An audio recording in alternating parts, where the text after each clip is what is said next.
if, instead of rebooting movies, it became a trend to retell them from a different character's perspective, what film would you want to see retold and from whose point of view? Truman Show, but it follows a group of extras just trying to force themselves into Truman's life so they can be reoccurring characters. King Kong from King Kong's perspective. Bonus points if there are subtitles for his roars. Captain Hook retelling the story of Peter Pan.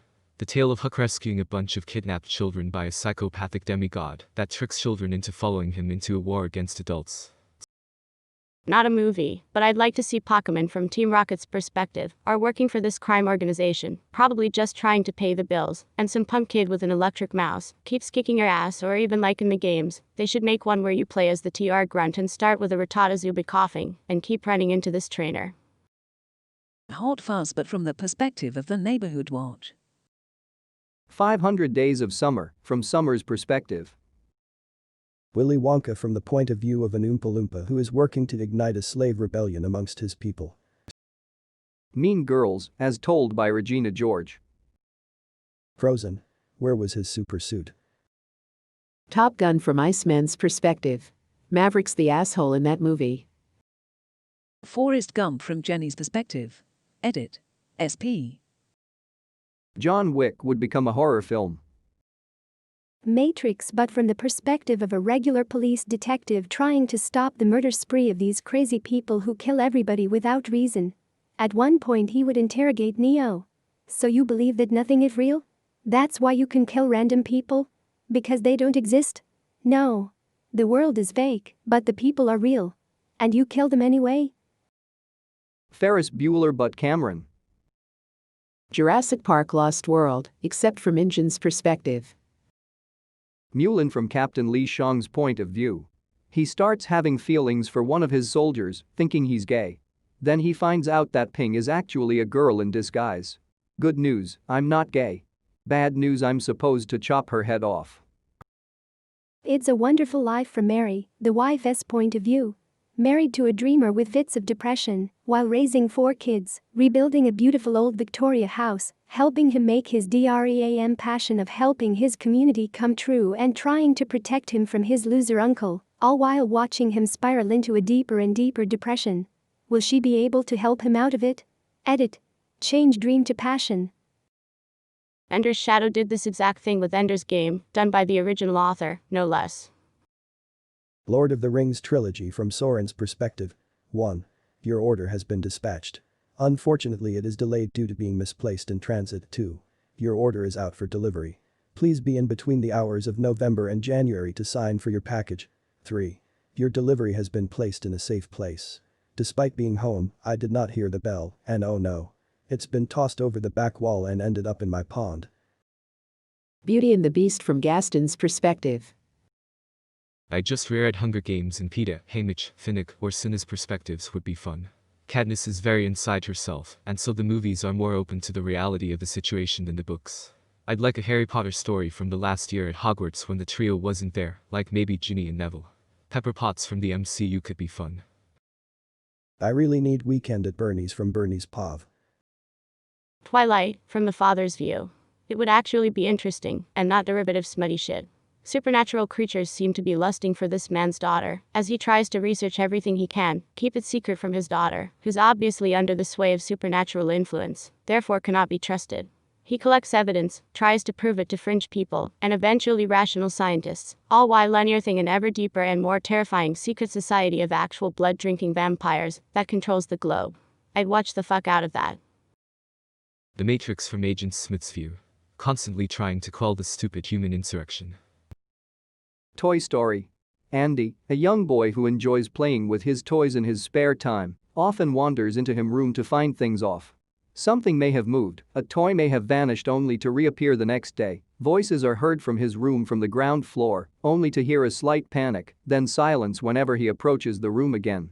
And imagine, one day, if he heard this talking once again only to walk into his room, hear the split-second shock to silence just to see his favorite cowboy toy laying on the floor.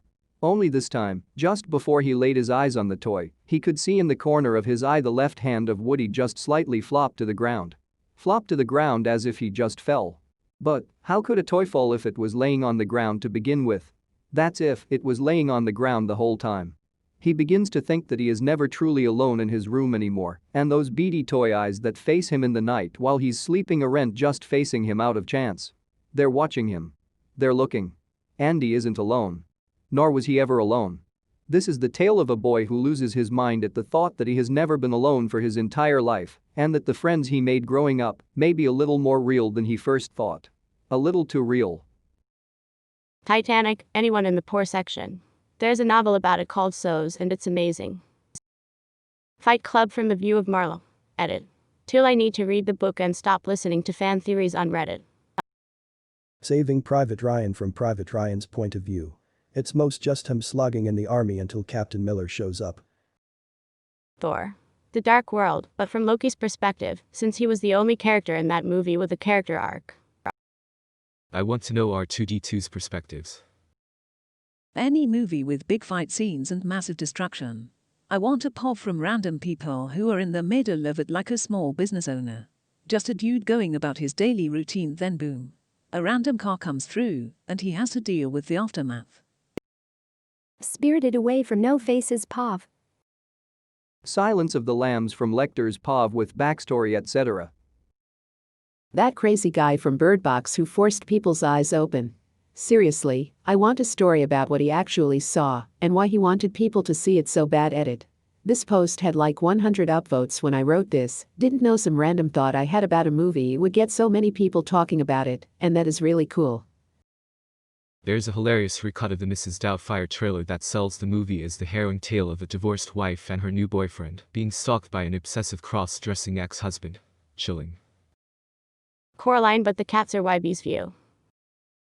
The Princess Bride told from Miracle Max and his wife Valerie's POV. They need a bigger role in that movie. Let's find out more about how Prince Humperdinck fucked him over and how now is going to get his revenge. The Lion King from Scar's POV. Shrek, from the bear child's point of view. At the start of the movie you can see Mommy Bear and Daddy Bear and the child all in a cage, and later you can see the child bear crying into Daddy Bear. Lord Farquaad is then later shown to have a bear mat. Edit 1. When child bear is crying into Daddy Bear, Mommy Bear is missing. Edit 2. Okay, so now I know that the bear mat was 100% Mommy Bear. Oh, Ren Ishii, Cottonmouth, from Kill Bill. The anime zine about her background story was great, but too short. One of the most interesting side characters. Alien. Aliens. Newt story, Darkest Comics. The Princess Diaries from Fat Louie's POV. Passengers from the perspective of Jla's character. Toy Story 3 from Watch's Face's perspective, the big pink teddy bear. This is why Lion King 1.5 is one of my favorite movies. Shrek from Donkey's perspective, you know, the dragon and stuff. Sucker Punch from anyone else's perspective. Wouldn't be much of an action flick anymore, but what was so damn special about her dancing? Nice try, producers. Think of your own ideas or pay the people you get the ideas from. Ratatouille from Antoine Ego's point of view.